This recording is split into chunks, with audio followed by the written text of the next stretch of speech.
খালিদ ইবনে ওয়ালিদ রাদিয়াল্লাহু তাআলা আনহু জলিলুল কদর একজন সাহাবী ছিলেন। সিরিয়ার দুর্গকে যখন ঘেরাও করা হয়, পরবর্তীতে 3 দিন ঘেরাও করার পরে সিরিয়ার দুর্গের ভিতর থেকে একজন বিধর্মী চলে আসে। আসার পর বোতল ভর্তি আপনার বিষ, এই বোতলের মধ্যে বিষ, এই বিষ নিয়ে একজন বিধর্মী দুর্গ থেকে আসে। মুসলিমরা ঘেরাও করে রেখেছে। দুর্গ থেকে আসার পরে বলে, তোমাদের সেনাপ্রধান কে? তখন সাহাবীরা দেখিয়ে যে ওই যে অমুক ব্যক্তি খালিদ ইবনে ওয়ালিদ। খালিদ ইবনে ওয়ালিদের সাথে সাক্ষাৎ করার পরে বলে, তোমার সাথে সন্ধি করে যদি আমি কথাবার্তায় যদি জয়ী হয়ে যাই, তাহলে হাসি মুখে আমি আমার পুত্রের কাছে ফিরে যাব। আর যদি তোমার সাথে সন্ধি করে যদি জয়ী না হই, তাহলে আমি এখানেই এই বোতল ভর্তি যে বিষ, এর এক একটা ফোঁটা এত মারাত্মক, জিহ্বার মধ্যে লাগার সাথে সাথে পুরো শরীর নীল বর্ণের হয়ে যাবে। খালিদ ইবনে ওয়ালিদ এটা শোনার পর তিনি মুচকি হাসি দিলেন, ছানা বড়া চোখে তাকিয়ে রইলেন, আর বললেন, মনে মনে চিন্তা করতে লাগলেন, এখনই তাকে ইসলামের মধ্যে নিয়ে আসার উত্তম সুযোগ হয়ে গিয়েছে। সুবহানাল্লাহ। আল্লাহর পয়গম্বরের সাহাবী খালিদ ইবনে ওয়ালিদ রাদিয়াল্লাহু তাআলা আনহু ওই ব্যক্তিকে লক্ষ্য করে বললেন, তুমি যেই বিষের ভয় আমাকে দেখাচ্ছ, এই বিষ বিন্দু পরিমাণ আমাকে ক্ষতি করতে পারবে না, বিন্দু পরিমাণ আমাকে মৃত্যুর মুখে ঠেলে দিতে পারবে না, যদি আমার মালিক আমাকে যদি মৃত্যু দান না করে। ওই আদম সন্তান এই কথা শোনার পর লক্ষ্য করে বলতে লাগলেন, হে খালিদ, এটা তুমি শুনে রাখো, এই বিষ এত মারাত্মক, এই বিষ এত মারাত্মক, যদি এর এক ফোঁটা মানুষের জিহ্বার মধ্যে লেগে যায়, মুহূর্তের মধ্যে গোটা শরীর নীল বর্ণের হয়ে সে জমিনের মধ্যে মারা পড়বে। খালিদ ইবনে ওয়ালিদ রাদিয়াল্লাহু তাআলা আনহু আবার বললেন, ওগো ভাই, যেই সৃষ্টিকর্তা আমাদেরকে সৃষ্টি করেছেন, সেই সৃষ্টিকর্তা যদি এখানের মধ্যে মরণ নামক ব্যাধি যদি দান না করেন, মরণ নামক শক্তি যদি দান না করেন, তাহলে বিষের কোনো শক্তি নাই, আমি খালিদকে মরণের দিকে নিয়ে যাবে।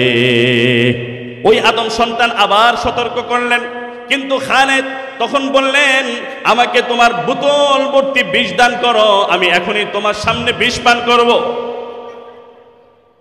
কি ধরনের ঈমানী শক্তি! খালিদ ইবনে ওয়ালিদ এই কথা বলার পর ওই আদম সন্তানকে লক্ষ্য করে বললেন, আমাকে তুমি বোতল ভর্তি বিষটা দাও। বোতল ভর্তি বিষটা দেওয়ার পর খালিদ ইবনে ওয়ালিদ একটা প্রসিদ্ধ দোয়া পড়লেন, এটা আমরা অনেকেই জানি। সেই দোয়াটা হচ্ছে কি, বিসমিল্লাহিল্লাযী লা ইয়াদুররু মা ইসমিহি শাইউন ফিল আরদি ওয়ালা ফিস সামাই ওয়া হুয়াস সামিউল আলীম। ওই পবিত্র সত্তার নাম নিয়ে আমি এই বিষটাকে পান করছি। বিসমিল্লাহিল্লাযী লা ইয়াদুররু মা ইসমিহি, যার নাম নিয়ে শাইউন ফিল আরদি ওয়ালা ফিস সামাই, আসমান এবং জমিনের মধ্যে থাকা কোনো ক্ষতিকারক বস্তু ক্ষতি করতে পারে না। আল্লাহু আকবার। ওই সত্তার নাম যদি কোনো উচ্চারণ করা হয়, ওই সত্তার নামে যত ধরনের মারাত্মক বিপদ আপদ আসুক না কেন, যত ধরনের ক্ষতিকারক বিষয় আসুক না কেন, আল্লাহ তাআলার নাম যখন জপা হয়, ওই পরিবেশের মধ্যে থাকা মুসিবত দূর হয়ে যায়। আজকে আমেরিকার মধ্যে আগুন লেগে মিসমার হয়ে গিয়েছে। আমেরিকার বিজ্ঞানীরা আবিষ্কার করে দেখেছেন, এটা আমাদের যত যন্ত্র যত মন্ত্র আছে সব কিছু ধূলিসাৎ হয়ে গিয়েছে। এখন কি করার দরকার? হাদিসে পয়গম্বরের মধ্যে দেখেছে, যদি কোনো বালা মুসিবত এসে যায়, আগুন লেগে যায়, তাহলে হাদিসে পয়গম্বরের মধ্যে এসেছেন ওই জায়গার মধ্যে জোরে জোরে তাকবীরের মাধ্যমে আজান দেওয়া, আল্লাহু আকবার। আপনারা নেট জগতের মধ্যে দেখেছেন, এখন আমেরিকার মধ্যে যত ধরনের মুয়াজ্জিন সাহেবরা আছে যারা আজান দিতে পারে, ওলামায়ে কেরাম, তাদেরকে যেখানে আগুন লেগেছে সেই আগুন লাগার জায়গাটার মধ্যে তাদেরকে নিয়ে জোরে জোরে তাকবীর ধ্বনি দেওয়া হচ্ছে, আল্লাহু আকবার। তারা আজান দিচ্ছে, আজানের মাধ্যমে ওই আগুনকে নির্বাপিত করার জন্য তারা আজান দিচ্ছে, আল্লাহর ধ্বনি উচ্চারণ করছে। হযরত খালিদ ইবনে ওয়ালিদ রাদিয়াল্লাহু তাআলা আনহু কলবের মধ্যে আল্লাহ তাআলার তাকবীরের ধ্বনির শক্তি আছে। হযরত খালিদ ইবনে ওয়ালিদ ওই দোয়া পড়লেন, বিসমিল্লাহিল্লাযী লা ইয়াদুররু মা'a ইসমিহি শাইউন ফিল আরদি ওয়ালা ফিস সামাই ওয়া হুয়াস সামিউল আলীম। আমি ওই পবিত্র সত্তার নাম নিয়ে এই বিষটা পান করছি, যেই নামের উপস্থিতিতে আসমান এবং জমিনের মধ্যে থাকা কোনো ক্ষতিকারক বস্তু ক্ষতি করতে পারে না। ওয়া হুয়াস সামিউল আলীম, ওই সত্তা তিনি সর্বশ্রোতা এবং আল আলিম তিনি সর্বজ্ঞানী। এই দোয়াটা পড়ে তিনি বিষটাকে পান করলেন, আর ওই আদম সন্তান ছানা বড় চোখ নিয়ে তাকিয়ে রইলেন। এখনই মনে হচ্ছে খালেদের শরীর, গোটা শরীর নীলবর্ণের হয়ে যাবে। নীলবর্ণের হয়ে যাবার পর জমিনের মধ্যে ধরে হয়ে সে মারা পড়বে। কিন্তু আশ্চর্যের বিষয়, ওই বিষ পান করলেন, কিন্তু খালেদের বিন্দু পরিমাণ তাকে ক্ষতি সাধন করতে পারল না। মরণ তো দূরের কথা, বিন্দু পরিমাণ ক্ষতি করতে পারল না। ওই আদম সন্তান তখন বললেন, ঠিক আছে ভাই, তোমার এই অবস্থা দেখে আমার দিলের মধ্যে ইয়াকিন হয়ে গিয়েছে, হয়তো আমার ধর্ম সত্য না, হয়তো তোমার ধর্ম সত্য। আজকের এই ঘটনার মাধ্যমে আমার নিকট দিবালোকের ন্যায় স্পষ্ট হয়ে গিয়েছে তোমার ধর্মই সত্য, তোমার মালিক সত্য, তোমার মালিকের তাকবীর সত্য। অতএব আমি আমার অতীত জীবনের যত ভুল ত্রুটি আছে সমস্ত ভুল ত্রুটিকে পিছনে ফেলে দিলাম। পড়াও তোমার যেই মধুর কালিমা তুমি পড়ো, আমি তোমার সাথে পড়ি। তখন খালেদ ছানা বড়া চোখ নিয়ে মুচকি হাসি দিলেন আর বললেন, পড়ো আমার সাথে, লা ইলাহা ইল্লাল্লাহু মুহাম্মাদুর রাসূলুল্লাহ। अगर दुनिया हो खालिफ कुछ नहीं नुकसान है, डर नहीं है गम नहीं है जब खुदा रहमान है, डर नहीं है गम नहीं है जब खुदा रहमान है। अमाल से बनती है ये जन्नत की जहन्नम, ये खाक फितरत में न नारी है न नूरी, ये खाक फितरत में न नारी है न नूरी। इखलास की अमाल ये जन्नत की हमराह, इखलास की अमाल ये जन्नत की हमराह, बिगैर मक़सद है जो तक़वा से हासिल माद, उल्फत में बराबर के वफा हो के जफा हो,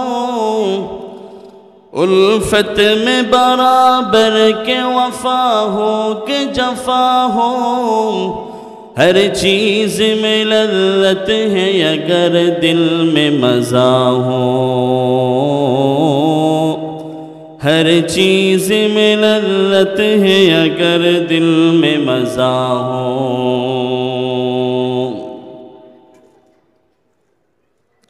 পাগলা মাজার বাইতুল কোরআন ইসলামিয়া হাফিজিয়া মাদ্রাসা এর উদ্যোগে আজকে ওয়াজ ও দোয়ার মাহফিলে আয়োজিত আজকের এই মাহফিলের সম্মানিত সভাপতি এবং উপস্থিত বাংলার প্রত্যন্ত অঞ্চল থেকে আগত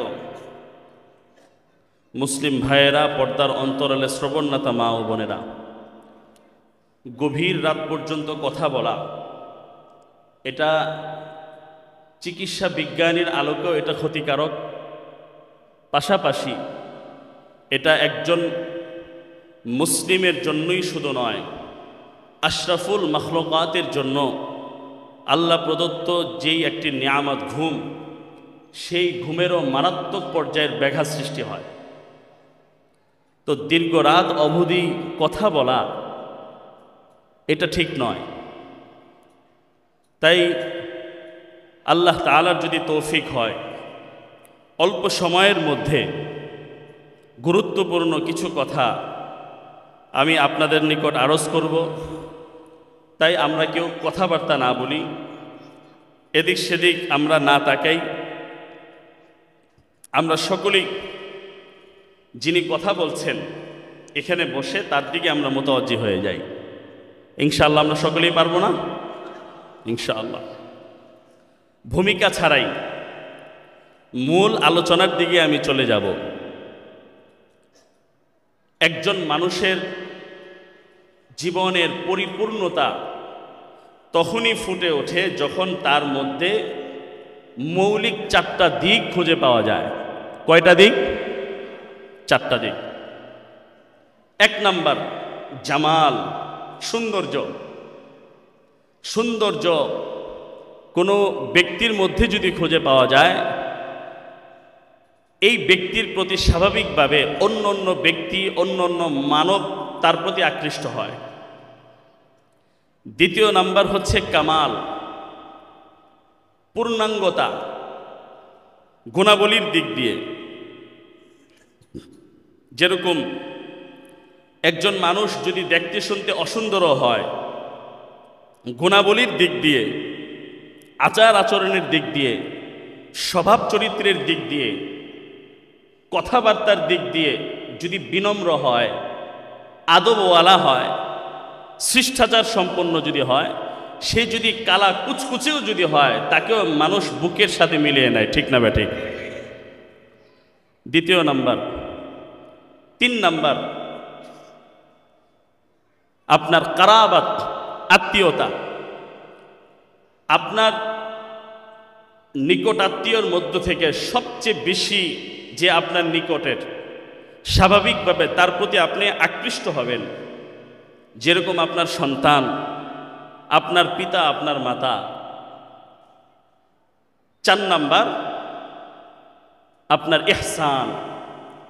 যে ব্যক্তি যত বেশি আপনার প্রতি অনুগ্রহ করবে, দয়া দেখাবে, যত বেশি দয়াদ্র হবে, তত বেশি আপনি তার প্রতি আকৃষ্ট হবেন। তাহলে কয়টা গুণ বললাম? 4টা গুণ। ভূমিকা ছাড়াই সোজা সাপটা আপনারা কথা বুঝে নেবেন। 1 নাম্বার হচ্ছে জামাল, সৌন্দর্য। 2 নাম্বার হচ্ছে কামাল, গুণাবলীর দিক দিয়ে পরিপূর্ণতা। 3 নাম্বার হচ্ছে কারাবাত, আত্মীয়তা। 4 নাম্বার হচ্ছে ইহসান। এই 4টি গুণ যদি কোনো ব্যক্তির মধ্যে খুঁজে পাওয়া যায়, তাহলে সে ইনসান হিসাবে বলেন, মানব সভ্যতার চূড়ান্ত পর্যায়ের দিক দিয়ে যদি বলেন, সে হচ্ছে পরিপূর্ণ। কিন্তু ঘাটাঘাটি করে যদি আমরা দেখি, দুনিয়ার মধ্যে এই 4 গুণ যদি আমরা অ্যানালাইসিস করি, ঘাটাঘাটি করি, কোনো ব্যক্তির মধ্যে খুঁজে পাওয়া যায় নাই, কোনো মানবের মধ্যে খুঁজে পাওয়া যায় নাই, কোনো মানব সম্প্রদায়ের মধ্যে খুঁজে পাওয়া যায় নাই। একমাত্র আসমান, জমিন, গ্রহ, নক্ষত্র, তারকারাজি, যত সৃষ্টি রয়েছে, সমস্ত সৃষ্টির শ্রেষ্ঠ আশরাফুল মাখলুকাত, নবীদের মধ্যে সবচেয়ে শ্রেষ্ঠ নবী সরওয়ারে কায়নাত, আকায়ে নামদার, তাজদার মদিনা, ফখরুল আম্বিয়া মুহাম্মদুর রাসূলুল্লাহ সাল্লাল্লাহু আলাইহি ওয়াসাল্লাম। একমাত্র ওনার মধ্যেই এই 4টি গুণ পরিপূর্ণভাবে ফুটে উঠেছে। সুবহানাল্লাহ। জামালের দিক দিয়ে দেখেন, আল্লাহু আকবার, কত সুন্দর চেহারার অধিকারী। কামালের দিক দিয়ে দেখেন, এমন কোন গুণ নেই রাসূলের মধ্যে নাই। যত আম্বিয়ায়ে কেরামের আশ-শামাইলাত আল মুহাম্মাদিয়ার মধ্যে এসেছে, যে যত আম্বিয়ায়ে কেরামদের মধ্যে যত গুণাবলী আছে, আমাদের সকলের পয়গম্বর মুহাম্মদুর রাসূলুল্লাহ সাল্লাল্লাহু আলাইহি ওয়াসাল্লামের মধ্যে এটা কি হয়েছে? কেন্দ্রীভূত হয়েছে। সুবহানাল্লাহ। কারাবাত, আত্মীয়তার দিক দিয়ে বলেন, ওনার চেয়ে নিকট আত্মীয় দুনিয়ার মধ্যে আর একজনও নাই। এমনকি আপনার পিতা মাতার চেয়েও বেশি নিকটে কে? মুহাম্মদুর রাসূলুল্লাহ। আর ইহসানের কথা তো বাদই দিলাম। সুন্দর, কেমন সুন্দর ছিলেন আমাদের পয়গম্বর। একটু আমরা কোরআন এবং হাদিসের দিক দিয়ে আমরা একটু ঘাটাঘাটি করে দেখি। আল্লাহর হাবিব সাল্লাল্লাহু আলাইহি ওয়াসাল্লামের নিকটের সাহাবী যারা ছিলেন তার মধ্য থেকে একজন সাহাবীর নাম জাবের। হযরত জাবের রাদিয়াল্লাহু তাআলা আনহু বলেন, ওহে দুনিয়ার মানুষ, আল্লাহর নবী এত সুন্দর, এত মায়াবী, এত সুন্দর আল্লাহর নবীর চেহারা মোবারক। আল্লাহর নবী সাল্লাল্লাহু আলাইহি ওয়াসাল্লাম একবার কাবা শরীফের চত্বরের মধ্যে যেই হাতিমে কাবা নামক যেই গোল রেখাটা আছে,